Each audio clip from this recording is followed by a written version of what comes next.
This is the Reds Down Under podcast, the best place to follow the Reds in Australia. Enjoy the show. We are the Reds Down Under, and this is our podcast. All right, well, Reds, and we've got Joel here who helps with all our branding and all that sort of caper, all our marketing. And we've got Harry, who obviously is our host from Countdown to Kick-Off. How we doing, Reds? How are we, lads? Yeah, good. Cheers, mate. Good, Yourself? good. Can't complain. Top banana. The season's done. We can look back at it today and try and work through it like a counselling session. But there's loads of good stuff as well that come out of this season. It's not all bad stuff, so we'll get into it today. Let's talk about two of the players, lads, who have left now, Andy Robertson and Mo Salah. I mean, both of them have been, they've just been massive, haven't they, for the time that they've been at the club. Andy Robertson, 276 appearances and 70 assists for a fullback, Joel. A proper lad who really represents Scouse values, mate, I'd say. Yeah, definitely. Like you said, he's captain of Scotland. He's got that grit. He's got that grit and determination that you expect from Liverpool players, Scousers. He's got that sort of Scouse personality that obviously is what we're going to be missing. So we definitely need to replace that sort of character, sort of leader in a dressing room. Absolutely, mate. I think what we see is, Harry, when we look at Andy Robertson, mate, we look at a player who, if we could put on our boots and play for Liverpool, mate, we'd probably give it the same amount of beans as Andy Robbo, eh? Yeah, exactly. And I think that's something that he's represented throughout his whole Liverpool career. I felt bad for him in patches this season. The fact that, obviously last year he was in a battle with Simicast and it was he was the starting left fullback. This year, he probably spent more time on the bench than he would have liked, but ultimately, what a player. I still remember that. I don't have great memory of it, but that press against Man City that's gone all over social media, that's the one that sticks out for me. But I think what a bloke outside of football as well, and that's probably something that I think Liverpool fans will love. I think he stayed back after the game against Brentford and took multiple photos and signatures. So, yeah, what a player. Be massively missed. Yeah, and the thing is as well, lads, is, he did so much work with the food banks, didn't he, in the city? Which is, I think it's something a lot of players do, but I know Andy Robertson did a lot of work and did his best to help the communities and integrate himself into the communities. And to be honest with you, when the game ended and they had the players on the pitch there and they were doing their final interviews, there was a level of sternness, I thought, from Robbo. He didn't get overly emotional, but you could tell he's sad to leave. And he's given us so many great memories. Like, as I say, 70 assists for a fullback is unbelievable. Yeah, it's crazy numbers, man. And we had that period where him and Trent were having competitions to see who could get the most assists in a season, you know what I mean? And that's your fullbacks. I wonder what in Jordan's time at Liverpool, who's the closest fullback stat-wise in terms of assists? That's a good question. Yeah. I wouldn't even know, mate. Yeah, I can't even think of, obviously him and Trent, Jordan, are obviously Klopp peak years. There was literally not any fullback, let alone fullback pairings that were on their level, honestly. No. And I think like you said as well, like you said with Robbo, he's the type of player, if now I somehow got a contract at Liverpool, that I'd emulate myself as him, just workhorse, leader, not technically as technically gifted as say Trent, but where he lacked technical is just his work rate, his attitude, like you said, his personality. It just was exactly what we expect from a Liverpool player. Yeah, absolutely. And I mean, you talk about fullbacks, other fullbacks who've reached that sort of level. And I think there's players who've had great seasons. I think Cucurella for Brighton had a fantastic season at fullback. You know, Luke Shaw's had decent times at Manchester City. Trippier for Newcastle. They've all had moments. You know, not Ramiro. Who's the lad there at right back for Tottenham? What's his name? Last season he was scoring all the free kicks. Pedro Porro, that's all. Yeah, like there has been players who've had moments and have been like, you know, top of the pile. Yeah. But Andy Robertson has done it, hasn't he? Since he came in, and from the moment that he kicked Moreno out of that left back spot, he's been thankfully, yeah, he's just been something else. And you know, one of the memories as a fan that I've got of Robbo is the last minute Villa winner. I think it was maybe 2018, and we're going for the title. And I think Sadio Mane scored in the last minute, and then Robbo scored again in the last minute. Absolute legends, and he'll definitely be missed. He'll definitely be missed. Sure. He's the sort of lad that we need in there, isn't he? Great player. Yeah. And obviously, go on, what were you going to say, mate? No, I was saying, yeah, agreed. Like, he's going to be a massive loss. And like you said, like, from what we've lacked this season as a team, we need to replace that definitely. Not necessarily even in that position as left back. Because I actually like Kerkez is a workhorse as well. Kerkez gets stuck in, do you know what I mean? But I just think, just in general, across the squad, you need those sorts of players. Yeah. I mean, he's definitely a leader, isn't he? And you know, Jordan Henderson came back, didn't he, and got a great reception. And again, that's the sort of lad that you need in your team. Yeah. A different type of lad, but definitely a leader in the dressing room. Mo Salah, the Egyptian king. It feels like he's finally left Liverpool. It's felt like it's dragged out since he announced it, really, that he was leaving Liverpool. Couple of his records, if you like. He's got the record number of goal contributions in a Premier League season, 47. He's got the joint most golden boots, 3. He's the 3rd highest scorer for Liverpool with 285 goals, which is absolutely crazy stuff.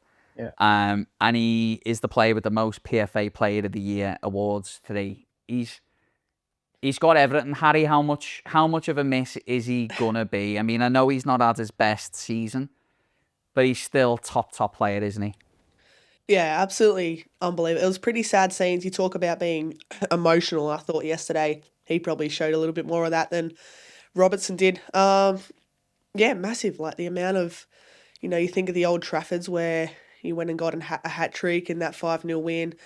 Just record after record after record. And I don't know if you lads have caught the YouTube video, the sort of documentary that come out throughout the week, but I thought that was good as well with his 2 goals on the field. Yeah. But just, wow, like just come in, had a clear mindset of what he wanted to achieve, hit the ground running fast, and he's got us out of trouble and won that many trophies for us. So he'll be missed. I know Brian, our good friend here, he was over at the game yesterday. He absolutely loves Salah. I know he was in tears. So, yeah, he'll be massively missed. He maybe loves Salah a bit too much, I would say, Brian, right? He's in love with this guy. But look, I mean, I completely get where Brian's coming from because, you know, I think we all absolutely love Mo Salah. Joel, I've had sort of a bit of a negative feeling about Mo Salah, mate, in the last couple of weeks, to be honest with you. I questioned his motives behind some of his comments and things like that. But I think now that we finally had the last game, he's had his farewell. There were some beautiful moments, as you say, Harry with his daughters on the pitch. Now it's time, isn't it, mate, to just have a breath and just remember him for what a player he's been for the club, like. Yeah, no, definitely, mate. I think, you know, I agree with you in terms of some of the stuff, some of his behaviour and stuff with the media and whatever. Like, I obviously don't agree with the way he's gone on, his carry on. But, I mean, like you said, now that it's done, the season's done. I actually feel a weight off my shoulder, to be honest. Now I'm just glad that it's done, to be honest, and we can sort of, like you said, recap it now. go and enjoy the World Cup and then just have a little break from it and come back strong. But obviously now reflecting on Salah and his career, like especially in the recent years of success for Liverpool, like he has been fundamental. Like you said, the stats don't lie. I think when I sort of look back on some of these stats, I actually like shocked how much disrespect he does get from opposition sort of fans and pundits. I do think, don't know if you agree, that he definitely gets underrated. Some of the like talk that I heard about like him and Hazard and stuff getting compared to one another, and I'm just like, how can you compare these stats with anyone? These are like crazy stats, like that will never be beaten, not for a long time. So then to even compare him to some of the players, like I heard them mentioned, I'm like, how is this guy not higher up on everyone's sort of ratings? Yeah, and I think one of the things that I've said this a few times on the podcast now, so people will be like, you're always repeating yourself, Tom, but I say that sometimes the stats lie in a way. You can misuse stats in different ways, but I was looking at the stats there of him and Henry and the trophies that Mo Salah won against Thierry Henry and things like that, and I was a bit like, well, it is a different era. It is a different time, that they weren't competing against each other, so it is hard to sort of draw them parallels. But what you've got in Mo Salah is a player who scored in the European Cup final, multiple hat-tricks against Manchester United. He was the scourge of Everton, wasn't he? Let's be honest with you. He's the highest ever goal scorer in Merseyside derbies. In Derby. He did it in the big moments, and he did it in games where you would hope he would score. Yeah. But then he also turns up in the big moments, and he did it. And when the first time I seen him play live was in his first season, and we played Arsenal at Anfield, and Arsenal were putting it forward, and they were putting us under pressure, and the ball broke from, I think it was a corner, the ball broke from the corner, and Mo Salah just raced down the other end and slipped it past Petr Cech. And I was like, whoa, we've got a footballer here, and then another big one for me was the Chelsea game. We beat them 2-0 in 2019, I think it was. We beat them 2-0 at Anfield. He scored, and we're all singing the Egyptian King, and then he cuts in and scores that one from like 35 yards in the top bin. Yeah. As soon as you said Chelsea, I knew that's what goal you were going to say. Crazy goal. What about you boys? What's your favourite Mo Salah moment? Favourites? I could not sit. There's really hard to single out one. Like you got your United hat tricks and all that, but there's not really. I can't really think of one that immediately comes to mind because he's just popped up in that many crucial moments. Joel? No, I agree. Yeah, I can't just pinpoint one specific. I think of like counter attacks, against United with Alisson just hoofing the ball up the pitch and them just going and scoring. Just like there's been that many moments.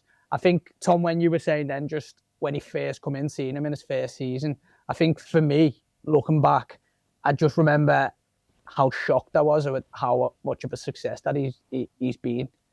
Like, obviously, he'd been previously at Chelsea, then I think he'd been to Fiorentina and Roma before coming to us. And I just remember not really being too excited with the signing. And then literally like within, only a few months, within one season, 18 months, mate, it was just, wow, what a player we've got on our hands. And obviously he's gone on to have a crazy successful season. And it is definitely sad to see him go. But I do also think it's probably the right time as well. Yeah, I think it's the right time. I think we've squeezed the best football out of Mo Salah. There's no doubt about that. And it's always best when a player leaves after that period. We've had so many great talents leave, like Mascherano, Xabi Alonso, Luis Suarez, Phil Coutinho, who you thought they still had at least three or four great years in them. Yeah. And we lost them, but we didn't lose Mo Salah. Mo Salah's leaving after he's achieved all of these great things: 2 Premier League titles, Champions League, FA Cups, League Cups, Club World Cup. Absolute legend, absolute legend. And the one thing I'd like to say, lads, before we move on from Mo Salah and Andy Robertson is, I think that there's certain players in the history of the game that have an effect beyond football. And there was a research paper done about Islamophobia in Liverpool. And from the moment Mo Salah signed for Liverpool, Islamophobia sort of like attacks, dropped massively. So there's not many footballers who can say that they've had a genuine social effect on their football club it's sad to think that's even a thing. Do you know what I mean? But like you said, a player like him would just bring in different communities, and like I said, like decreasing crime or whatever is huge, and it will definitely be a big miss. He definitely left a huge print on the club, and wishing him all the best. Any thoughts on where he's going to go? Unsure. Where do you think he'll end up? I think it's in it because he said after the game, didn't he? He's going far away, and obviously there's no luck there that he's going to be playing in the Premier League. Yeah. I think it's an interesting one because I think the clubs who could afford him in Europe would be, Barcelona, Real Madrid, PSG, and then obviously Man City, Chelsea, Man United, but he's not going to go there. So realistically, he's not going to any of those big clubs, if I'm honest. No. From a recruitment standpoint, like the amount of money he's going to cost wages wise in terms of the output, maybe somewhere like PSG, the French league, like he would still be able to do something at a team like that. But then really, who does he replace? Yeah, that's probably the thing. Like they're pretty stacked in attack. But yeah, they're stacked. Yeah, it's tough. Yeah, and I think the thing is as well, it doesn't really, the Mo Salah to PSG, it doesn't make sense with the project that they've done there. They've sort of gone away from the big, expensive, older players, haven't they? And they've gone for younger players, and it's worked. So, to be honest with you, there's only genuinely one place I could see him going, and that is Saudi. And the only other option would be the MLS. Yeah. If he got the sort of the Messi deal, where he could build his own football club and he could do this and he could do that. But I sort of don't think he does. Yeah. I sort of don't think he has that pull in America. I don't know. Like you said, a lot of his like huge fan base is coming from that like Muslim sort of Arab world. So I just think if he goes to Saudi, mate, he'll be an absolute. Well, I don't know if you anyone who's ever been to Dubai and all that, they've got pictures of him up advertising like mobile phones and that. Like he's an absolute superstar out there. So for me, really, he should be going to Saudi. But then also at the same time, I don't know why I feel like a player like him with his ambition and sort of ego would still want to be at like a Champions League club. But I just don't know who. I've heard like numerous names over the months since like he talked about leaving, and he's not going to Prem. Barca definitely can't afford him. He's not going Madrid. He's not going PSG. Maybe an Italian team. But yeah, I mean, I think the style of I seen Jamie Carragher talking about this. I think the style of football there was doing great. It's a bit slower. His pace is still there. And I think he could have a big effect there. But those football clubs at the moment are a bit brassic themselves. They ain't got a lot of money over there. You know what I mean? So I don't know, but I think it'll come out in the wash very, very soon because Egypt are in the World Cup, and it's his last crack are doing something special there with Egypt. So I think he'll want that one sort of wrapped up. But that's Mo Salah, absolute legend. We'll love him forever. I'm glad it's all done. You know, it feels like I've been going through a breakup and she's finally just moved her stuff out the apartment. And we can get back to thinking of it in a much more friendly way. So, Mo Salah, the ex-girlfriend. Right. Moment of the season this season. So we wanted to give you, the listeners, a chance to vote for 2 awards. So the first award that you had the chance to vote for was your favourite moment of the season. And we'll talk about our favourite moments before we announce the winner. What about you, Harry, mate? I mean, I know it was a season sort of devoid of much fun, but there was some really great moments in there as well. Yeah, I think majority of them probably you could say come in the early parts of the season, where we were actually winning games. So, to be fair, it was just a period where I thought that something special was going to build, and it was that game against Arsenal at Anfield, and it was Soboslai's free kick.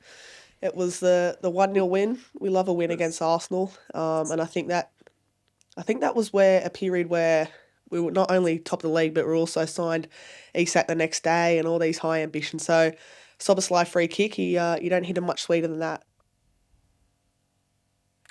One of the best free kicks I've ever seen. Yeah. One of the best free kicks I've ever seen. And to be honest with you, the thing is about Dom Szoboszlai is I think he then tops it with his free kick against City. I was thinking of comparing those two, but just the fact that we lost the City game in the dying stages, and I think he got red carded for a shirt grab on Haaland as well. Yeah. And Yeah, you can't give moment of the season to a loss, can you? Well, funny enough, you know, we had some comments on Facebook, and you'll have to forgive me because I haven't got it up. Well, I'll tell you what, I'll come back to the comments. Joel, go on, you tell me, mate, some of your moments of the season.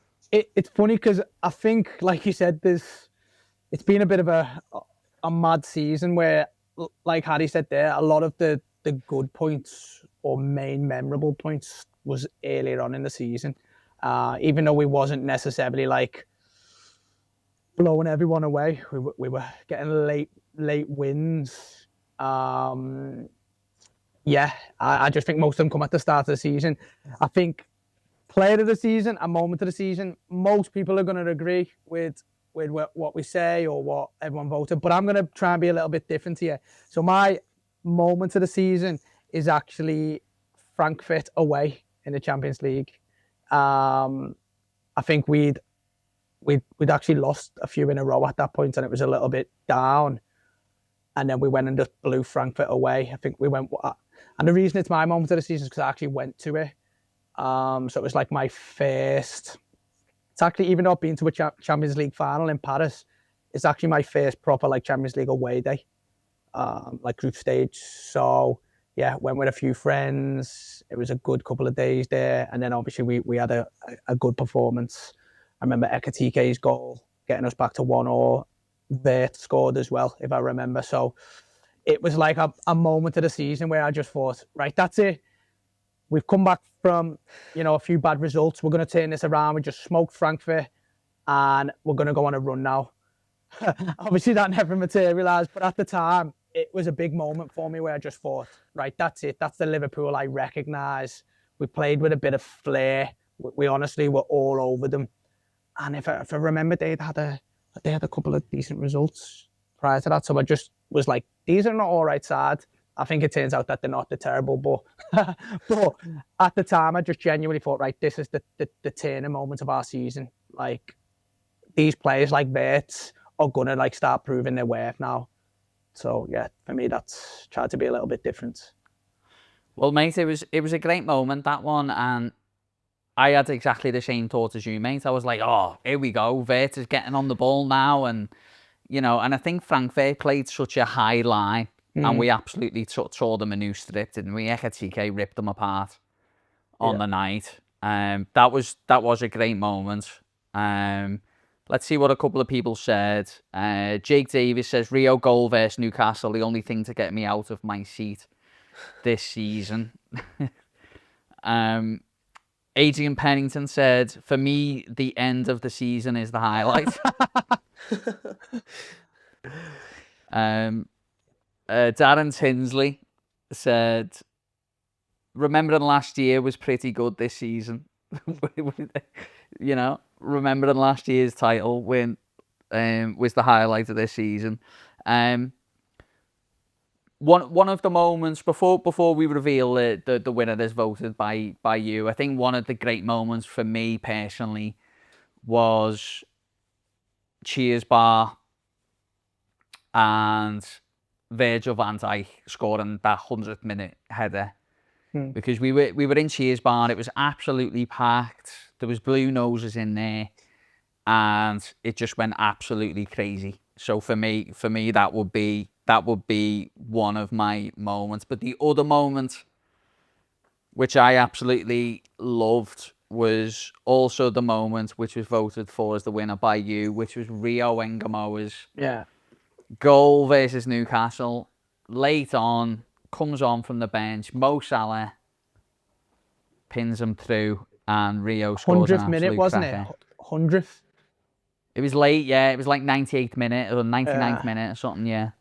Yeah, very deep into stoppage. I thought it was really well constructed as well, like the build-up, playing the lead up to that. I know you mentioned Salah set it up, but I agree with whoever wrote the comment about getting off your chair, because it was exciting for the because like the thing is at 2-2, I think Newcastle were all over us in that game as well. So we were sort of With a thinking, man down.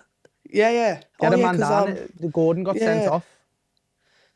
I just remember thinking, how are we getting? Was that was early on in the season? Was that like second game in? Round 2 or 3, yeah. But crazy moment for the youngster. I thought it was incredible. Yeah, and that was like where you obviously from that moment you thought he was going to get like heaps of game time. You thought, right, this is the boy.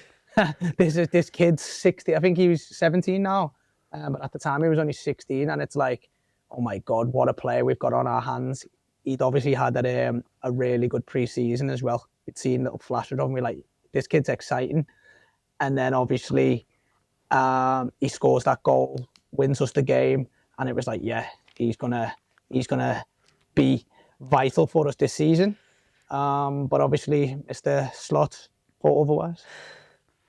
Yeah, and can I just say, I love the way Harry calls him the youngster when he's only a year older than Harry. It's crazy to think. Yeah, that's funny, that. I know. Well, I'm saying Andy Robbo's over the hill, and he's 3 years younger than me, so I don't know what that means. But yeah, look, it was a difficult season, but there were some really, really nice moments in there as well.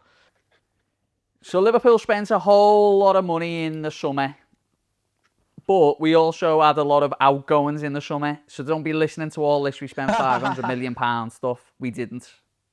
We did, but we had a lot of outgoings as well. So don't be listening to all that nonsense, right? Liverpool made some big signings, lads, and ones that I think we were all really excited about. And some of them have done better than others.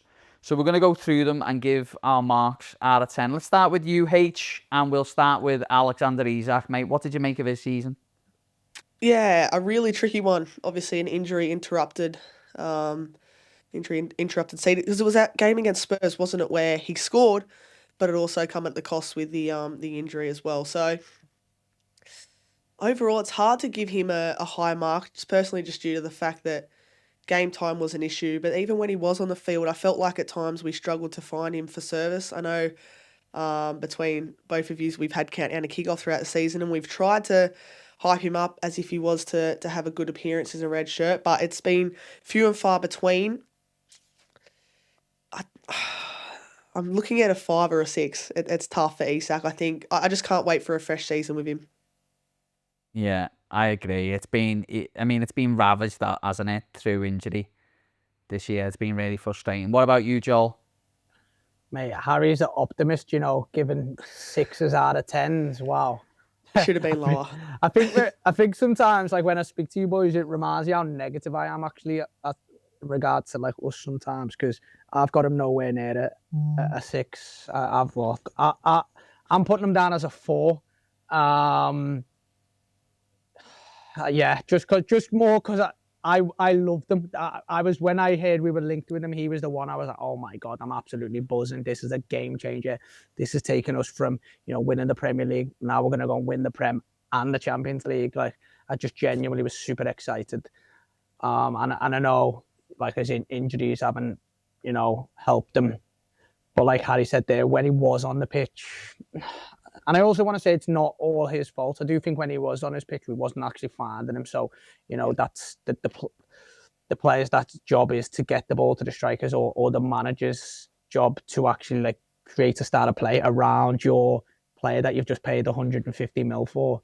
Like, so it's not all his fault, but I just think for me, after all the carry on with Newcastle and all that, and all the like build up to it for weeks, and just his sort of behaviour where like, not going to training or whatever, I just expected, right, he's done all this carry on, he's going to come and he's going to prove it, and he just hasn't, has he? And even just didn't even look fit. Even the fact that Slot was like, oh, he's not match fit yet, I just thought, mate, how is he not ready? I know he's not been playing, but he should have been doing crazy fitness to get ready.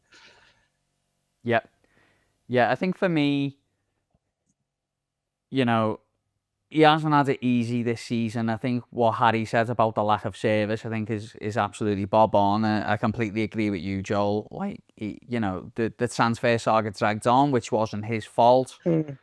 But when he arrived, he wasn't fit. So, all that caper, not training with the first team with Newcastle definitely hurt him. And it hurt Liverpool as well. And, I think with those things in mind, there's been challenges for Isak this season, and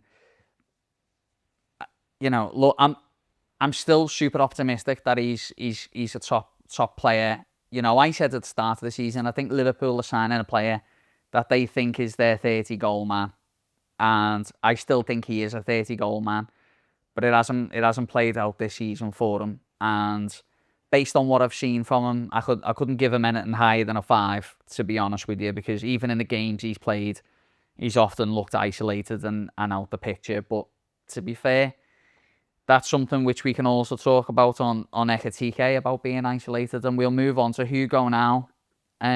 Joe, we'll start with you, mate. He came in and he was second fiddle, really. That's what we were expecting. And he became the main man, and I think for large parts, mate, he really stood up and became the main number 9, didn't he? Yeah. No, agreed. I think the thing with Ka-Fey, which sort of stands out the most, is just that I didn't know what to expect with him. Didn't know much about him, if I'm honest, in terms of, obviously, he came from Frankfurt, didn't he? Yeah. So obviously I'd seen some of his goals and whatever, but knowing that the German league isn't as strong, and then obviously he didn't sort of blow up at PSG prior to that, so just didn't know what to expect. We actually paid quite a bit of money as well for him at the time, for like a second fiddle striker, because we still at the time we thought we were going to go and get Isak, but he shocked me, mate. Yeah, very impressed with him. Got a lot of flair, like you said, isolated at times, but what I think he gave us that Isak didn't, he actually wanted to come and get the ball, where Isak just stayed up top, very isolated. I think Ka-Fey wanted to get on the ball, wanted to change games, wanted to make a name of himself, and I think he did. Obviously, very unfortunate how it ended his career, his season. But prior to that, yeah, was very impressed. Again, another one sometimes is carry on. I don't know how to explain it. It sort of annoyed me, his personality, but take that out of it. Strictly football terms, I think, yeah, I've gone for with Ka-Fey a 7 out of 10. Very impressed. 7 out of 10. What about you, H? Yeah, I'm pretty much on the money with Joel. I'll stick with a 7. I think the biggest thing was how was he going to sort of gel and adapt, and I've seen especially his posts and interviews outside of the game, where he seems to have really settled in quite nicely. I mean, he loves Liverpool. I agree with Joel about the fact that he'd look to drop deep at times, and to be fair, sometimes he'd go on runs and maybe hold the ball for a bit too long. But ultimately, give him an injury-free season. I was looking forward to seeing more of what he can do, because he did excite Liverpool fans at times. And yeah, I'd agree with a 7. Well, 3 sevens. I was really impressed with Ekatike. I think he's got an ability to come deep, as Joel said, and connect with play. And I thought there was some really great moments actually with him and Vert.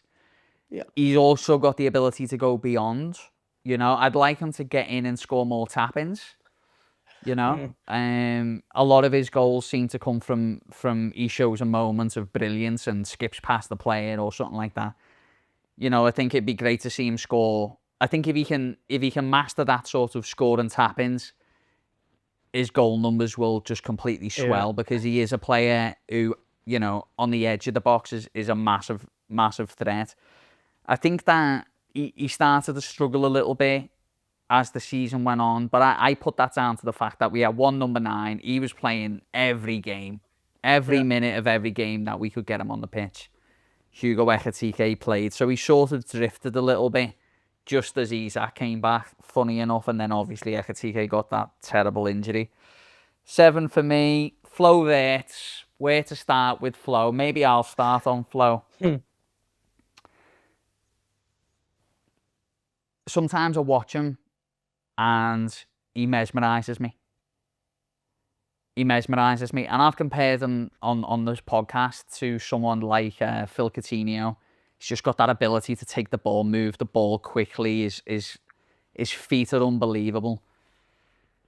I think that it's been a little bit of a rude awakening for him this season. I think the physicality of the Premier League has been a real awakening for him. And my defensive flow is still that it's his first season. And also that Mo Salah on the right wasn't his lightning self. Cody Gakpo, predominantly on the left, had a really difficult season, poor season. We had a number 9 who was also adapting to the Premier League. And then the people in behind him in the centre midfield have really difficult seasons themselves. And in between all that mix is Flo Wirtz. He's sort of playing in that space where he's sort of trapped in between 2 lots of players in a formation that are really struggling. That being said, I think we should expect more from him. I think in big games he sort of disappeared. I don't think it was a terrible season by any stretch. There's some good moments, but we need a lot more. So it's a 6 from me. What about you, Joel? I can see you're desperate to talk there. No, mate, I'll be honest, he really let me down. But I was just laughing to myself, because I was like, wow, I am negative if these are given 6s. I've just gone for 4 out of 10 again. I have, honestly. Solely just because of more in myself, just being disappointed, to be honest. Like, I just expected so much more. I think he's the one out of all of them, as much as I said, like, about Isak, I thought he was a game changer. That was the one I wasn't even like, there was no doubt in my mind. I was like, guys, we have got like a world-class player. And my problem with when you've got the word world-class in something, therefore it counters all them excuses that you've just said. Counters that, oh, it was his first season, oh, the team wasn't quite gelling, blah, blah. For me, the sort of things that have been said about this player prior to coming to us, that counters all that. He should be grabbing a game by the scruff of his neck. And that was sort of what I expected. Not that I thought he was like a captain or whatever, but I just thought these are the players where they grab a game by the scruff of the neck just based on their performance. Yet the rest of the other players aren't playing well, but you're going to bring the level up just by being on it. And obviously we've seen him with Germany and obviously the season he'd had with Bayer Leverkusen previously. And I just expected big things. And sort of those excuses you said, I allowed it for the majority of the season. And then we just got to a point recently where I'm just like, no, like I let him off, I let him off, I let him off, I let him off, I let him off, I let him off. And then he still didn't sort of make up for it. And I just, really, really disappointed. I do think he's got it in him. I do think he's a top player technically on a very high level. But just, the Premier League seems very fast and very, very tough, very heavyweight for him. So I'm a bit worried, Well, I think 4's very harsh, but that's your opinion. It's my, No, it's my look, rating. I completely get what you're saying. I get what you're saying. This is a guy who we're pinning a lot of our hopes on, that, you know, he's going to make the difference in big games and big moments. And he's going to be one of them players that if you're in a Champions League final and you're 1-0 down, you're going, we've got Flo Wirtz, we've got a chance. And that's the sort of player that we need him to step up. What about you, H? Yeah, well, look, a lot of criticism come his way at the start of the season. I think it took him nearly until Christmas to get his first goal. Because, look, a lot of people at the start of the year looked at it and sort of compared him in terms of other midfielders in terms of goal and assists. But I think I've said this with you, Tom, that, the goals and assists weren't there, but you could see the quality that he had on the ball. I was excited by his partnership by Ekatike. I said it a little bit times on the pod when I featured that he's wasted out in the wing. I thought he was better in the 10, which ultimately means someone out of McAllister, he's spent time on the bench, but someone had to drop out of that midfield to allow, Wirtz to come in. I think he's shown moments of promise. Yes, he hasn't delivered in the big games. You look at your Manchester United, your Man Cities. Well, no one really showed up against City and United. Literally any of the big games, though.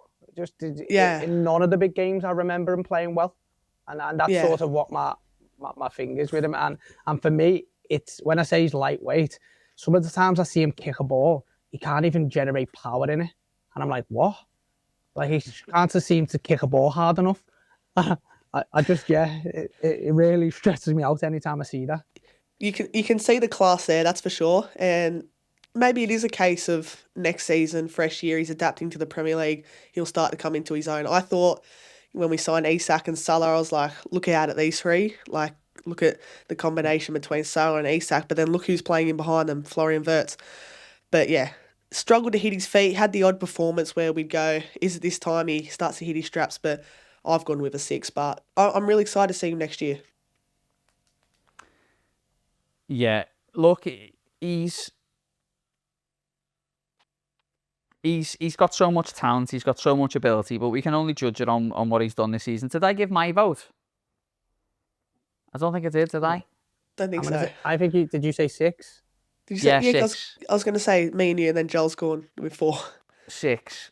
Because he's had some great moments, but nowhere near enough of them. To be honest, if we were going like really like fine detail, he'd probably get a 5.7, but I've rounded it up. Like, to be honest with you, sorry lad, to be honest with you, with man, I'm giving like a 4 based on that. I'm not saying next season he can't be a 10, by the way. I'm just saying, like, if I'm being really critical, which I want to score them being like critical, I just we're disappointed, so that's why I've gone for a 4. I get you, my man. Ka-Fey is the lad from Hungary. He came in at left back this season. He started a bit shaky, Harry, but he seemed to find his feet, mate, as the season went on. Yeah, found his feet. One thing that we've become accustomed to with him is that he'll give his all. He's an aggressive fullback. I think within the first 15-20 of the opening game against Bournemouth, he was already on a yellow card against his former side. So I love that he wants to get forward. Did his combination with the left winger work this year, whether it was Rio or Gakpo? Probably not. He got his fair share of minutes. He kept Andy Robinson out of the side at times. Depending who we look to next season in the market, it looks like he will be obviously the starting left fullback. And I am keen to see more of him because he shows a lot of aggression. Just purely because he started the season a little bit slow, I'm still going to stick with the 6. But again, he's another player similar to Ekatike and Wirtz that give another full season, and I'd like to see him get more assists to his name as well, because he's actually got a decent cross on him when he can make those overlapping runs. So 6 for Ka-Fey for me. Okay, what about you, Joel? Yeah, no, this is one of the. I was looking at my little notes there based on like the players that we brought in and just being like, wow, so many of them were actually disappointments. But Kirkes is one surprisingly where I'm actually like really pleased with him. He's got something about him. Like you said, a little bit rash at times, but I genuinely think that's more just from the eagerness of wanting to start well. Like you said, in his first few games, he was a bit like, I remember in one of my group chats, and it was like he was getting slagged off like, this guy's way worse than Robertson. But I think over the season, he's sort of like relaxed, he's sort of settled in. And yeah, no, I'm a fan of Kirkes just simply because, like I said, he's passionate. Felt like he sort of, he has that Liverpool sort of mentality. He just wants to win, get stuck in, throw tackles in. So yeah, so I've gone for, I agree with Harry there, I've gone for a 6. Yeah, well, it's the devil's number today, lads, because it's 666. Because, you know, he was like a rabbit in the headlights, wasn't he, at the start of the season? And, you know, he feigned himself up a little bit. He's obviously been working on his game defensively, and to be fair, he's been quite solid. And to be honest with you, if he was playing in the team that won the Premier League last season, then I think there would be a lot less question marks about Kirkes. I think he's playing in a back line which is just at 6s and 7s every week. And that's not Kirkes' fault. I mean, they're a collective, but, you know, there is moments he gets caught at the back and things like that. But, you know, I wouldn't say he's a calamity in any way. I think one thing I'd really like to see more of is quality on the final ball for Kirkes. I think that he shows a lot of promise. He's got a great engine. He gets forward as often as he can, which I love to see. And then his final ball into the box isn't always very good. And I think Harry's point about his relationship with the left winger, whoever it's been, hasn't really worked out this season. And I think if they can sort that relationship out a bit more and he can work on his final delivery, I think his rating will be much higher next season. I'm really confident in that. So we get to 6 from all of us. All right, what about the lad on the other side? Joel's best mate there, who he can't stand at all. Jeremy Frimpong, Joel. You don't know where to put him, do you? What's his best position? Well, it's not right wing anyway. It's definitely not right wing. The guy's got absolutely no sort of attacking, clinical bone in his body. So it's definitely not right wing. And then I question him at right back as well. Again, like, look, this is not me being like a personal beef against the guy. It's just, I just don't think he's good enough for Liverpool. Even at the time when we brought him in, I wasn't super excited about him. And I don't know, I saw that there was a little chat about, it's Wirtz's best mate. Because we brought him in just before Wirtz, was it? And I sort of felt like it was a sort of like, you know, we'll bring him in and it'll help persuade Wirtz to come in. And that's the feeling I get. I get the feeling it's Wirtz's mate who also plays for Liverpool. But yeah, again, works hard, whatever. But I just don't think he's very good. That's my only thing. So it's not unlike, you know, sometimes a player annoys me because they don't work hard enough or they don't. His is just, I just don't think he's the level. And obviously, like, because he's come in replacing Trent, and it's just the level's just a massive drop off. I don't know. Here I've read he's like a shit Ola Aina from Forest. Yeah, so that's my that's my opinion of Frimpong. I haven't even given him a rating. So we call him, and he's the same. He's had a few injury issues. Just it felt like throughout the season, it's just like he'll be in for 2 games, out for 5, in for 2, out for 5, and it's just. So I've gone for my 4s. I'm just gonna give him a 4 again. H? Yeah, tough, really tough. I remember the opening game of the season, he started at right back and got the nod over the likes of a Connor Bradley. And yeah, he did not look safe in that right back position, not only defensively, but I thought going forward as well. Like when they've tried him out at right wing, you know what he's going to do. You know he's sort of going to go and use the line and try and get in on that right foot, which, don't get me wrong, he's got speed. He'll run like Kirkes, but a bit too predictable at times and a bit shaky on the ball. So I so predictable. It's just so predictable every time.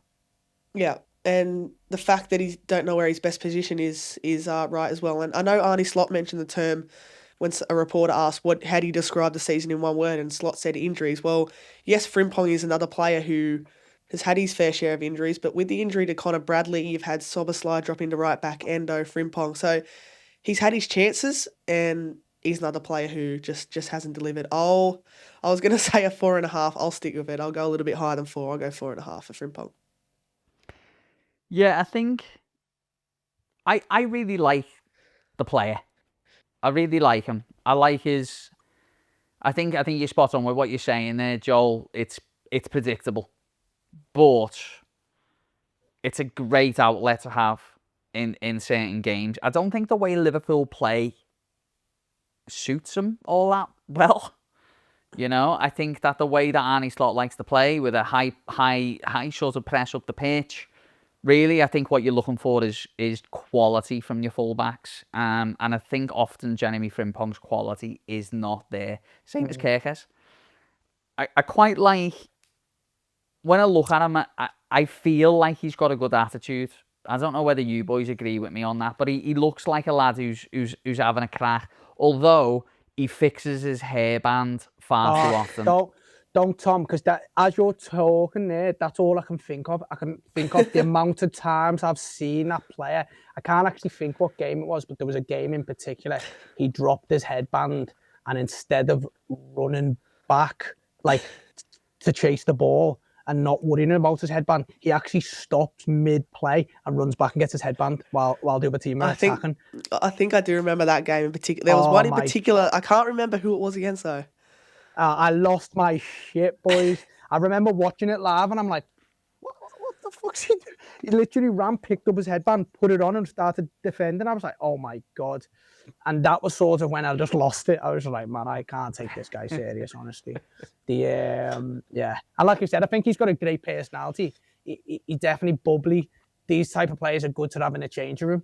But like, surely when players are playing for Liverpool FC, and they're getting paid so much, I want more than a good personality. I want actual top ability, and I don't think he's got Liverpool FC right back, right wing ability. Yeah, maybe not. And I think sometimes when you sign a player, you sign him because you expect him to be the leader in his position. You know, you Isaac. You know, I think Ekatike was always signed in mind of playing a lot of football. You know, maybe not being the main man, but playing a lot of football, being a leader in that position. Vert's the same, obviously. Kirkes on the left, definitely. He was definitely signed to start. Frimpong's an interesting one because I think he's got a lot of value for the team. I think in certain moments, having him in your team is great. But I am very, very uncertain as to whether in the next 2-3 years, we'll see a lot of Jeremy Frimpong's name on the starting lineup. I just really doubt it. I really doubt it, unless he suddenly develops a fantastic right foot where he delivers excellent balls into the box, or he becomes defensively solid. Because at the minute, it's sort of neither. And Liverpool don't play a 3-5-2 with high wing backs. Because if he played for Amarim's Man United in a 3-4-3, he'd probably be great. But that's not the way we play. So for me, I'm going to go 5 on Frimpong. He couldn't stay fit long enough. I think he's got a lack of quality going forward, and he struggles going back. But I'm hopeful on you, Jeremy, because I quite like you. Last one then. We signed him last year, but he started playing for Liverpool this season, is Mamardashvili. We brought him in, and definitely second fiddle to Alisson Becker, but he ended up playing a lot of the game, Joel, a lot of the season, Joel. Yeah. Mate, I'm looking at these and I'm just like, yeah, I am very negative, but mate, I can't give a verdict other than what I've seen, and I just like a couple of big saves throughout the season. Like you said, he definitely got a lot more game time than was expected. Obviously, Alisson, mate, he's always injured as well. But I'll put on my notes here. Woodman is actually better than him. like, I actually think Freddie Woodman's better than him, and also so is an injured 50-year-old Allison. That was my little joke on there, but yeah, mate, just like you said, we signed him a year previous, and he was at Valencia, and there was a lot of talk about him, like this. Oh yeah, we've signed a top keeper who's going to compete with Allison eventually, and I did not see. He just looked like a bag of nerves. Just like a bag of nerves every time I see him. So yeah, I've gone for the 4 out of 10. It's not really much I can say about him just yet. Just that he got injured and Woodman come in for a couple of games, and and Woodman looked better than him. I actually felt more confident with Woodman. So yeah, 4 out of 10 for me, boys. What about you, Harry? Do you think he could be a Liverpool number one, or do you think he's maybe just not quite that level? Well, there's pros and cons to it. I agree with Joel in the fact that when Woodman had to step in, he did his job really well. I thought Mamardashvili was a bit poor in terms of his distribution this season. I felt like there was a bit of a disconnection trust between, we know if Liverpool get caught in trouble, Van Dijk or Kanate will go back to Mamardashvili, but there felt like a bit of hesitation because I thought that his distribution was rushed and he'd, I can remember a lot of times where the ball was played back to him and he ended up thumping it and it ended up in the other goalkeeper's hand. So overall, picked up a few big saves, like he saved Haaland's penalty in the 3-0 loss away to the Etihad. So, I mean, it doesn't count for anything, but still stopping a great penalty taker. In terms of do I think he's the number one keeper, well, I'd like to see more of Freddie Woodman because I thought when he had to step in and do his job, he did it fantastically. So if I'm Freddie Woodman, I'd be knocking on the door to jump him for that spot next season. In terms of Mamardashvili, I'm gonna say a 4. I thought he was a bit loose this year. Thought I was the only one giving 4s then. I understand what you're saying. I think he's a little bit harsh. I think that he's been fairly solid actually. I think you're right though, Harry. I think his distribution is terrible. Yeah, it's really poor. Bit rushed. Yeah, it's going back to like Mignolet days of distribution. It's really not good. But I think as a shot stopper, he's been really good. I don't know whether it's the way that the manager wants them to set up, but defensively, he doesn't really come for crosses, which I would say is surprising considering his height and his stature. I would say that goalkeepers coming for crosses who are sort of that big, they've always got a good chance of getting it. He hasn't blown me away by any stretch. At the beginning of the season, from what I'd seen of him, I thought, yeah, he could be Liverpool's number one in the future. I have serious doubts over that now, and I think, look, I'm gonna give him a 5 out of 10. I didn't think he was bad. I didn't think he was bad at all, but I think it's a stark difference to Alisson Becker. So they were our signings in the summer. Let's see what happens next season. Well, we've sort of. I was going to talk about what went wrong this season. I think we've touched on a lot of it. Joel, the Jota situation was obviously. I mean, it was huge. I mean, it can't be swept under the rug how big it was, and I think everyone, including myself, I was definitely in the mindset of just trying to move on from it as quick as I could. I was just trying to kick on with it and sort of sweep it under the rug, but it definitely couldn't. It didn't work that way. We couldn't do that, and we had to sort of face it. And I think the team this year, mate, was definitely affected by that. There's no two ways about it, eh?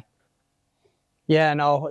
Even when you mention it there, his name there, it's heartbreaking. It's such a sad situation that obviously no one ever would have expected. And I think, look, now that the season's gone and you look back and you think, these guys, this was their friend, yeah, it must have been a crazy situation and a massive distraction to them at the time. Having said that though, I actually like look at it a little bit different in the sense that I think if I was a player, an elite professional, and a situation like that had happened, I'd actually want to perform better. I'd actually want to perform better in his honour and push myself. So I don't know what you guys think, but I do think a lot of the time it got used as an excuse. And like I said, by no means do I want to brush anything under the carpet or whatever. It's an absolutely like huge situation. But I mean, I look at it from a human perspective, and we've all lost people, or I certainly have lost people very close to me, being in tough situations. But if anything, it's inspired me to want to give more, to celebrate that person. Yeah, I think it's a really difficult one, isn't it? Because we've all lost people, and then we go back to work and we kick on and we do it. You know, in a way though, the sort of the players the whole season have been sort of surrounded by memories of Diogo Jota, whether it's the fans singing or different tributes every week. Every club he comes to Anfield makes a tribute. There's still this space in the dressing room where Diogo sat. Like, it's definitely, it's so present, and it continues to be so present. So I can understand why they would find it difficult, and not only that as well, from a logistical point of view, it happened at a point where you're just prepping to go ready and fight. You're just getting ready to get out there and go. He was on his way back to Liverpool, wasn't he, when it happened? So from a logistics point of view, your whole preparation's just completely on its arse. Because I remember they were all going to the funeral, wasn't he? Like literally like days before the season started, if I remember. It was very close to the start of the season, and like the funeral wasn't that. It was a crazy time, to be honest. Yeah, it was. It was a crazy time, and I have thought myself the same thing as you. It's been used as an excuse at times this season, but it's still there. It's still there, and to be honest with you, I think that the World Cup now coming up and a little bit of a break for people, it'll allow a nice little sort of natural break for people to get out of that environment, because it's definitely still lingered on. We talked about injuries. We've had injuries galore, haven't we, in this podcast? So we won't go into it too much. Obviously, we had the Salah spat earlier in the season, which just did not help the season at all. And it's sort of created the Salah versus Slot argument, didn't it? Which one are you, Harry? Are you Salah or Slot? It's just as it progressed, the season went on. I think I'm leaning a little bit towards Salah, to be honest, mainly because of the fact that I understand in the media that Salah's probably gone over the limit a bit too much. And I know he was frustrated. This is probably a season where, alongside Robbo, that he's had to, I remember the comments, him saying, I shouldn't have to fight for my position. And it's hard to say, because there is plays that could probably fill that. But if I'm Salah or Slot, and as the season's gone on, I really haven't enjoyed Slot style of football. So I'd have to lean towards Salah. Joel? See, I'm neither team Salah or team Slot, just because what you've ended with there, Harry, is that like I gave Slot the benefit of the doubt throughout the season, and he sort of lost me over the back end, where I'm just like, mate, I actually don't think he's the man for the job. So in terms of like team Salah, team Slot, I'm neither, but I'm team Liverpool, I'm team club, and for me, Love it. For me, I can't accept a player like Salah thinking he's bigger than. I got the feeling, and I know, like you said, it's definitely over the last few weeks and months, there's been a lot of fan talk and the comments of Liverpool posts and all that, and there's obviously a lot of like pro Salah behaviour and anti-Slot because of this bit of rift.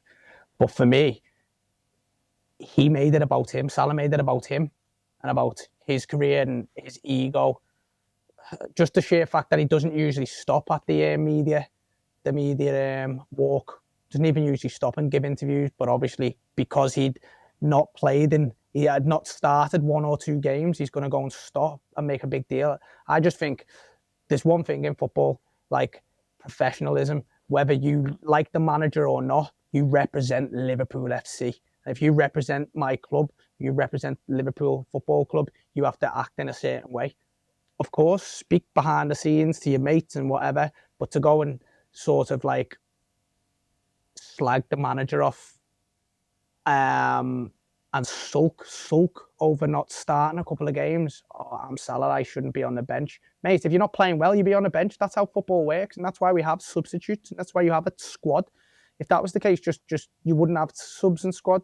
We've got that for a reason. If you're not playing well, someone else deserves a chance. You know, they've worked just as hard as you in their career to become a professional footballer. And yeah, so for me, not a big fan of Slots, but I also think you've got to respect your manager. You've got to respect your elders. There's got to be some sort of like respect and a certain way to behave if you play for this club. So for me, like, yes, Salah was definitely in the wrong. Yeah, I think Salah was in the wrong, and I you know, I've battered my head up against the wall this season about Slot and some of the decisions he's made. The football is just diabolical, but I really respect him for the way he handled Mo Salah. Really, really respect him, and I think that the way managers deal with top players shows if they're a top coach.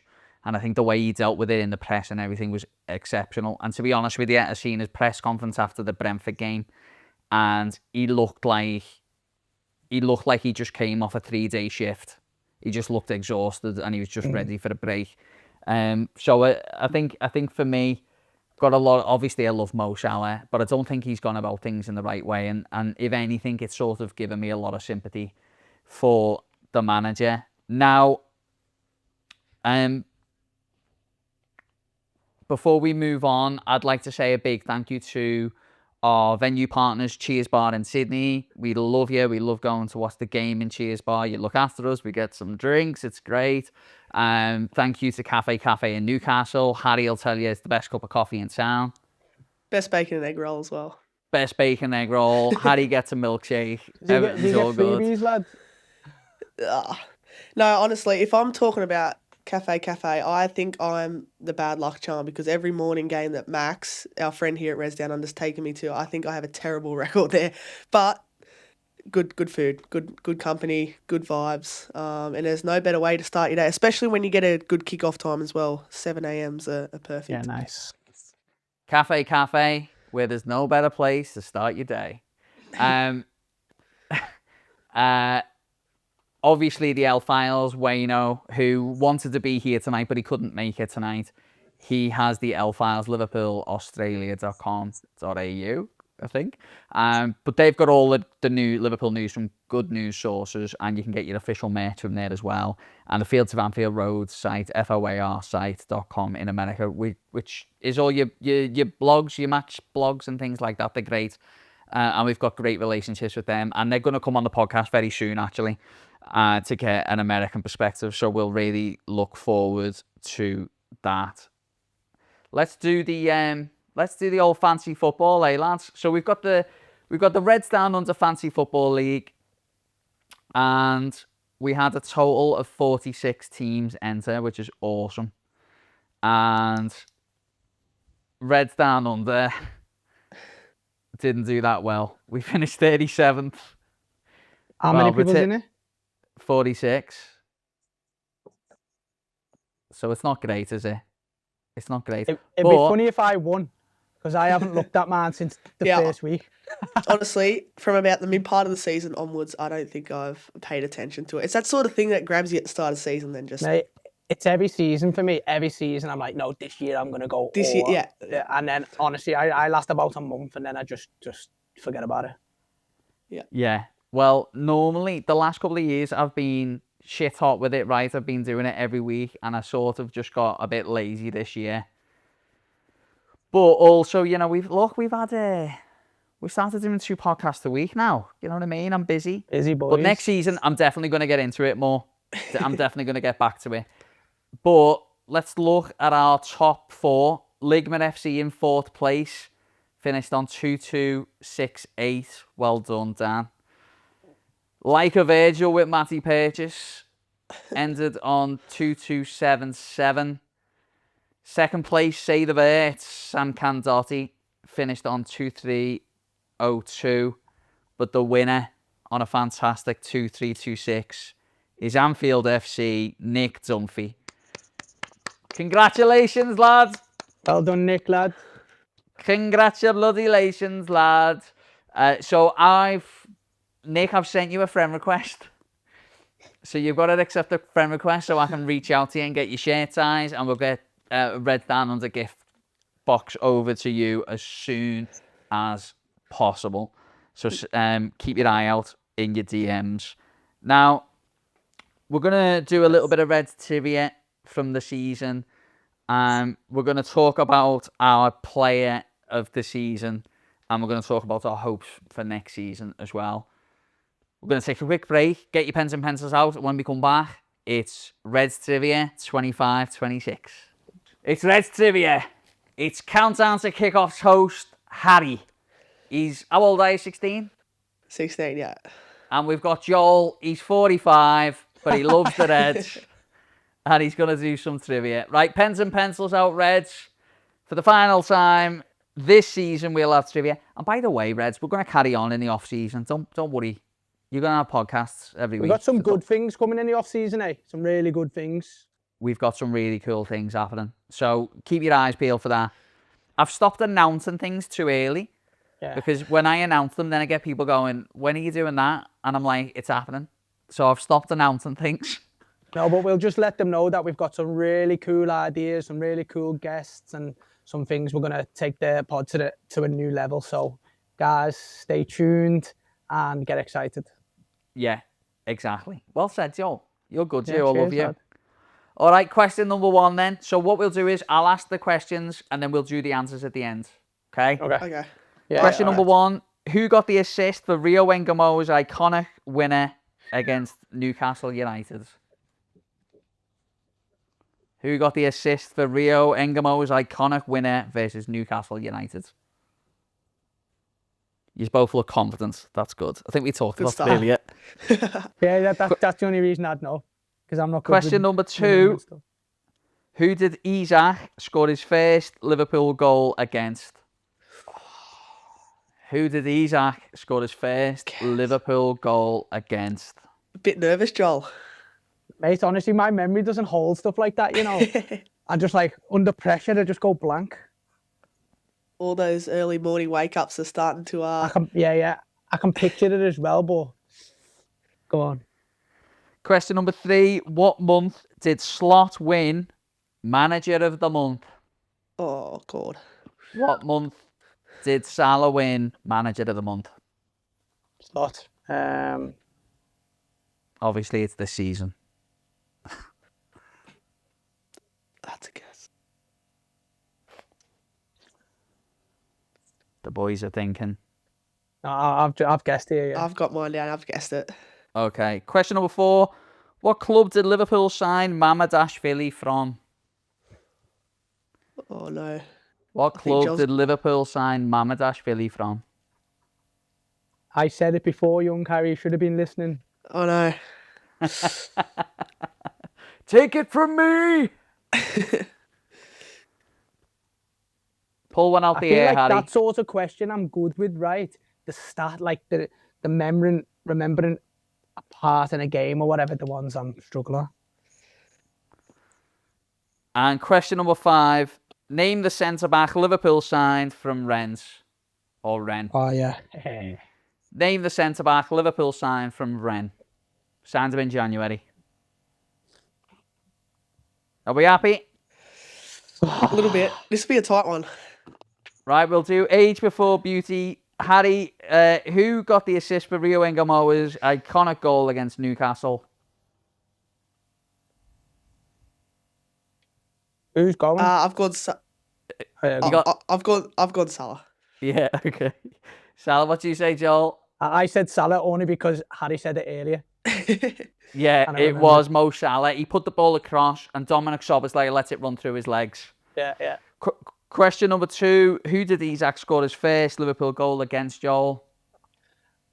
Mate, I can't remember. You've got nothing? Oh, mate, my head's just blank, honestly. Just throw a team out there.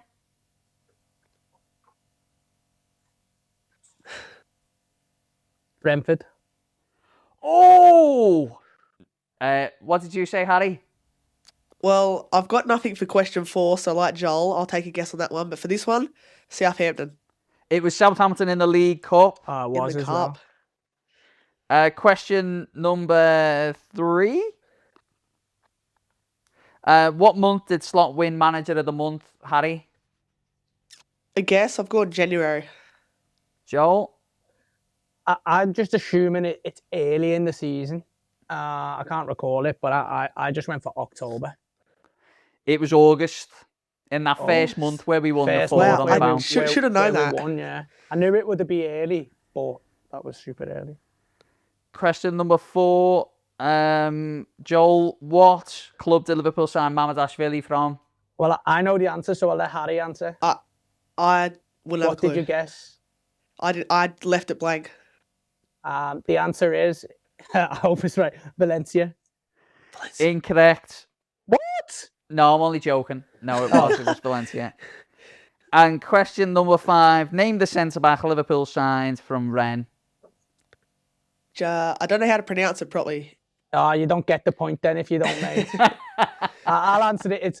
It's Jeremy Jacquet. Jacket. Jeremy Jacquet. It was... Could have just said jacket. Yeah. How many did you get, Harry? Salah, Southampton, and 3.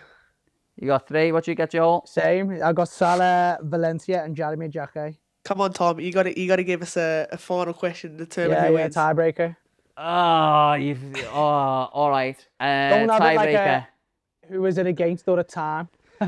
Hey. All right. So this one is fastest finger first. All right. I'll ask you the question, and the first person to answer it wins. When Mo Salah did a press conference after the game to criticise the club, who did Goals. Liverpool? Hey, the question. No, but it's fastest first. Not going to wait till the... Oh, it wasn't. I Oh, it couldn't hear the wasn't. question. It wasn't. It was. Tom, go again. When Mo Salah criticised the club in a post-game press conference, who was Liverpool playing in that game? Leeds. Leeds. It was Leeds. Leeds. Well done, Harry. Harry wins 4-3. But the real I don't know winners... about that, because I It knew was- the answer then, and I have to just wait till the end then, out of respect for Harry. I'll let you have that one, how's going? We'll go again next year. Next year we'll be back. man.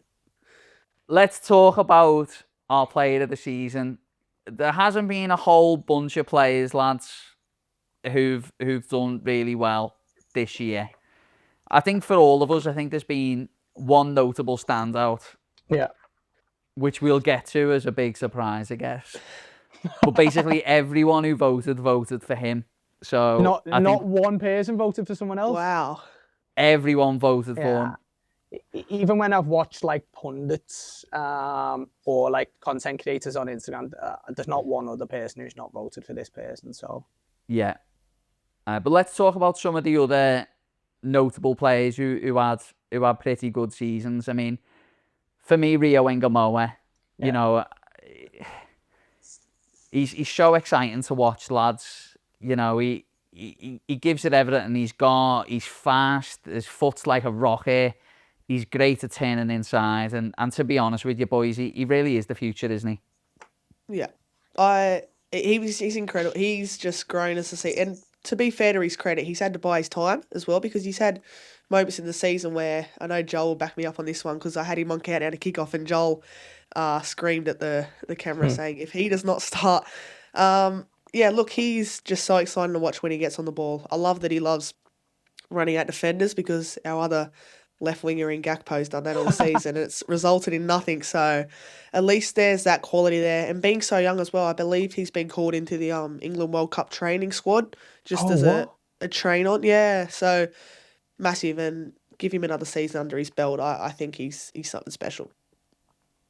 Yeah, Yeah, absolutely. no, that's massive. That I funny enough, I seen something recently about that. Like, would it have been too crazy for him to get an England call up? And I'm like, actually, like, I know we're biased because we're Reds, but it's like, mate, there's definitely this guy's got something about him. You know, imagine being that age and just grabbing. We talk about vets. That's what Engamoa was coming on, and he was grabbing games by the scruff of the neck. Every time I seen him play, he was the best player on the pitch for us. And I'm like, how is this guy not starting more games? Like, he's confident, he's fearless. And that's what we think about when we think of Liverpool wingers. Yeah, and you know what? I think he's spot on. He does grab the game by the scruff of the neck, you know, and he tries to drive us forward as quick as he can. And to be honest with you, you know, I think Liverpool will go out into the market in the summer, and some of the names mentioned on the, you know, Barcola and Diamande both probably will play on the right wing with Rio on the left and Gakpo as well. But, you know, it starts to feel a bit more exciting with a bit more pace on the other wing as well. But Rio's been fantastic. And I think as well, Ekatike did really well. I think he had a really good season, actually. And I think he did better than I thought he would. And I know we talked about him earlier, but I think he's definitely a player who, you know, he's got a long time out, and I know he's got a long time out, but, you know, if he can, the sooner he can get back, the better, because he's a massive threat in games, and you know, sometimes you just need footballers who do something unusual, and I think both Rio and Ekatike are like that. And as we were talking about Vert, I think he's a player who is certainly capable of it, but we need to see a little bit more of. And I think as another player I'd like to mention, he's had his injury worries this year, but Alisson Becker has had a pretty solid year this year, you know. And I think if Liverpool went on to lose him to Juventus, I think it'd be a massive, massive loss, you know. And sometimes you don't know how good you've got it with your goalkeeper until he's not there. And, you know, we've seen that save he made today against Brentford, just top save. And a suggestion in commentary, it was a bit of luck. He comes out, he does everything right, he spreads his body, he makes the save, you know what I mean? A lot of goalkeepers wouldn't make that save. So I think, not that he'd probably be close to player of the season, but Alisson Becker had a good year. But let's talk about the player who clearly won it from a Reds Down Under perspective, our listeners' perspective. And I think all of us sitting here today, I think Jack would probably agree. He wanted to be here today, he couldn't make it. Obviously, Wayne couldn't be here, and I'm sure Max wouldn't disagree with us either. You know, our player of the season voted by you is Dominic Szoboszlai, miles above anyone else, lads. Absolutely miles. I mean, are we looking at a player, lads, here who genuinely is future captain, Harry? Yeah, I'd like to think so. I think a lot of the applaudance this season for him will go towards his free kicks and his long-range strikes. But for me, and this has been similar since he's arrived since day one, is his work rate off the ball. Like, you'll see moments in the game where we might be ahead, we might be losing, it might be a draw, but he'll sense a moment in the game where we need to press, and he'll lead the charge, which will also invite the other teammates forward. So those little moments this morning where, you know, he'll sense there's a interception in the midfield, he'll go and pinch it, he'll go and nick it, he'll go get us on the front foot.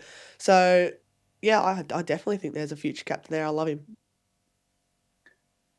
Yeah, no, I'd agree with that. I think throughout this episode, this pod, we've talked about like the pros, we've talked about players like Andy Robertson, Kirkes, these players that are saying what I like about them is their aggression, their Rio fearless. Like that's everything that I want and expect from a Liverpool player.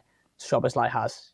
He works his ass off. He gets stuck in, and then the things that you'd say Szoboszlai lacked up to now was didn't have enough goals and assists. And obviously this season is just he's completely like brought that in his game. You know, his free kicks. Where has he been? Is that because Trent's been taking him prior to that? But yeah, mate, from a technical, the way he strikes the ball, it's incredible. So yeah, him bringing that into his game, goals and assists, yeah, definitely deserved of our player of the season and future captain for sure. Yeah, I could see that. Yeah, I think one of the things I really like about him, lads, and it was a criticism I gave him when he first came in. I felt he had a similar thing to like Jordan Henderson a little bit. When Jordan Henderson signed, he was always fixing his hair, and it really annoyed me. Right, he's always fixing his hair, Jordan Henderson, and obviously Jordan proved, you know, how good he was and how important he would be to this football club, and you know, he's you know, one of the most successful captains in the club's history, isn't he, Jordan? I think he might actually technically be the most successful captain. I'm not sure. I haven't got that stat, but Surely can't be the most successful captain, but I don't know. In terms of amount there is won, a stat like that, though. Yeah, maybe. Yeah, I don't know. we'll have to have a look at that. Someone will be screaming at the radio now. But 1 Champions League, 1 Prem, yeah, and there's some cups. couple of League Cups, is it? Couple of Yeah. FA Cups. So, but you know, I think that was my sort of criticism of Szoboszlai early on, was he's gorgeous, isn't he? And he wanted to be gorgeous on the pitch. Yeah. But I think what we've seen is a genuine workhorse who matches his quality with work rate, and his ability to play in different positions is fantastic. To play at right back, and none of us want to see him play right back. Let's be honest. But when he does a job. Yeah, he does a job, man. He does a job, and he's solid, and he does get caught out, but he's not a right back, you know. And I think he's got a lot of the attributes that you would want from a potential captain. And you know, I mean, what a signing! What a sign. I think 60 million it was, wasn't it, from Leipzig? Yeah. And he is just proven to be an absolutely amazing signing. And you look at Liverpool missed out on quoted players with Bellingham and Enzo at Chelsea. Liverpool went and got Szoboszlai, and to be honest, I'm just buzzing that we've got him. What a player. What a great player. And I can't wait to see him next season as well. So thanks for everyone who casted their votes. Dominic Szoboszlai wins it at a canter. So, look, we've got more podcasts coming up, Reds, over the next period of time. While the World Cup's on, we'll be still making Liverpool relevant podcasts. So you can still get your fix. Don't you worry about that. And we'll start looking at the transfer news. We'll start looking at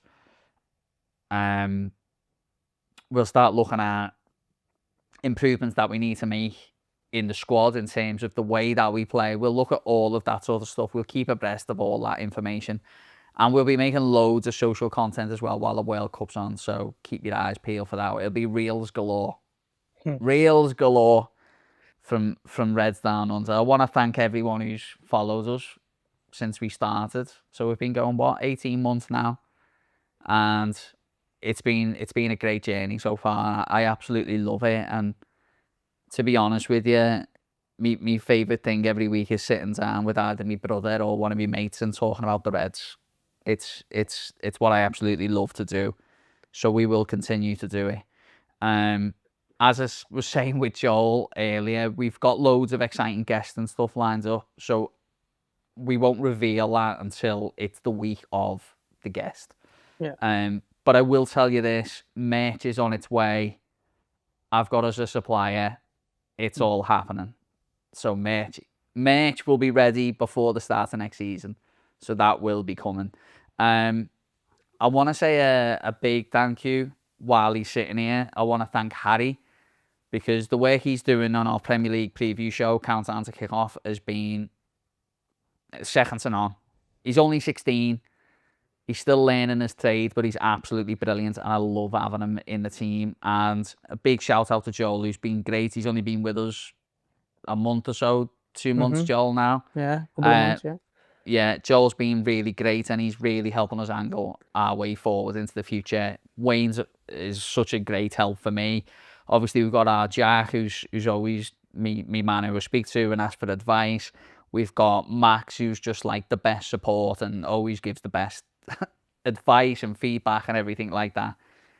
So I'm really thankful for the team that we've got here and I'm thankful for all the listeners that we've got as well. Joel, before we go, mate, I know you'll be working a lot with brands who will work with us on concert deals and sponsorships and stuff. Mate, do you want to tell us a bit about that? Yeah, no, just obviously we said we'd end the pod just by sending a message out. Just if there is any brands or sponsors out there who would love to get involved, give us a shout. Reach out to Tom, message the pod, message myself. We're open. We obviously want to work with brands that align with, you know, Liverpool and sort of the stuff that we're doing. But yeah, we've got some really exciting things, really exciting guests, really exciting content reels. So if you're a brand that wants to sort of get your brand out there, then yeah, give us a shout and we'd love to chat in detail about how we can help each other. Absolutely, mate. Well said. And the last thing, as ever, is message a mate. Addy, if you're going through a little bit of a moment and you might need a mate, or there might be a mate out there that you've got who, by sending them a message or receiving a message from them, it could make the world of difference for you. So we ask that when you finish watching or listening to this podcast, which will probably be about an hour and a half at this rate, but after you finish watching The Godfather, you know, send a message to one of your mates. Send a message to one of your mates and just touch base. Lads, thanks so much for joining me on the end of season roundtable. As I say, we've got more content coming up. Yeah. It's been a tough year, but we'll finish on it as we ever do. It can only get better. It can only get better. Up the Reds. Up the Reds.